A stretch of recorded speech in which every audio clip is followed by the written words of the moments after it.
Pemirsa, dalam upaya mendorong konsumsi makanan pengganti nasi seperti jagung, singkong, dan talas di tengah masyarakat masih menghadapi sejumlah kendala. Salah satu tantangan utama datang dari rendahnya minat anak-anak terhadap jenis pangan tersebut. Gubernur Bali Wayan Koster imbau masyarakat mulai mengurangi konsumsi nasi dan beralih ke pangan alternatif seperti jagung, singkong, dan talas. Imbauan ini dinilai sebagai langkah antisipatif terhadap ancaman penurunan produksi beras sekaligus upaya mendorong diversifikasi pangan di Bali. Imbauan tersebut menuai beragam respon dari masyarakat. Sejumlah warga, khususnya pedagang dan ibu rumah tangga menilai bahan pangan pengganti nasi seperti jagung, singkong, dan ubi sebenarnya mudah didapat dan cukup dikenal dalam keseharian masyarakat. Salah seorang pedagang Ketut Somawati mengatakan orang dewasa relatif tidak mengalami kesulitan untuk mulai mengkonsumsi pangan alternatif. Namun tantangan utama justru datang dari anak-anak yang belum terbiasa dengan jenis makanan tersebut. Menurutnya, kebiasaan makan nasi yang sudah terbentuk sejak kecil membuat anak cenderung menolak makanan pengganti.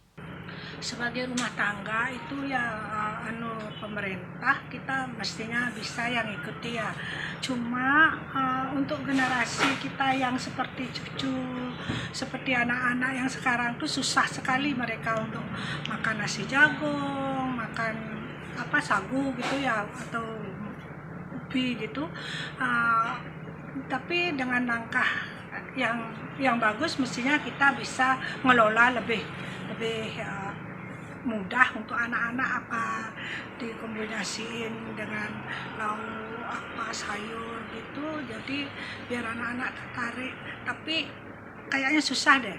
Soalnya saya pernah nyoba untuk anak-anak itu yang nasi jagung aja mereka susah untuk nelen.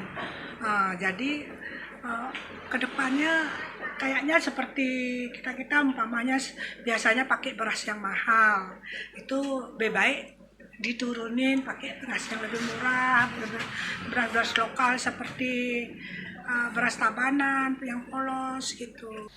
Hal senada disampaikan oleh Made Karmini. Ia menilai rendahnya minat anak terhadap pangan pengganti nasi menjadi kendala utama di tingkat keluarga. Pengolahan kreatif dinilai menjadi solusi dalam meningkatkan minat konsumsi seperti mengolah singkong dan jagung menjadi berbagai macam variasi makanan, dikombinasikan dengan sayuran yang disukai anak-anak. Gimana ya, kalau ibu sih mau aja, kedepannya anak-anak aja gimana dia kalau dia memang harus diganti berasnya sama nasi jagung kak, nasi ketela, gimana itu urusan anak-anak. Nanti kalau saya sudah tua enggak bisa minta harus ini harus itu, biar anak-anak muda aja yang mengasih gimana bagusnya jeleknya gitu. Biasanya kan ada direbus, ada dikukus, itu kan bisa kita yang ngelola bagaimana enaknya bisa dimakan, bisa hidup gitu aja. Warga berharap imbauan pemerintah tersebut dapat berjalan secara bertahap, tidak hanya mengurangi ketergantungan pada beras, tetapi tetap memperhatikan kebiasaan dan selera makan di dalam keluarga, khususnya anak-anak. Bunga Widrayani, Bali TV.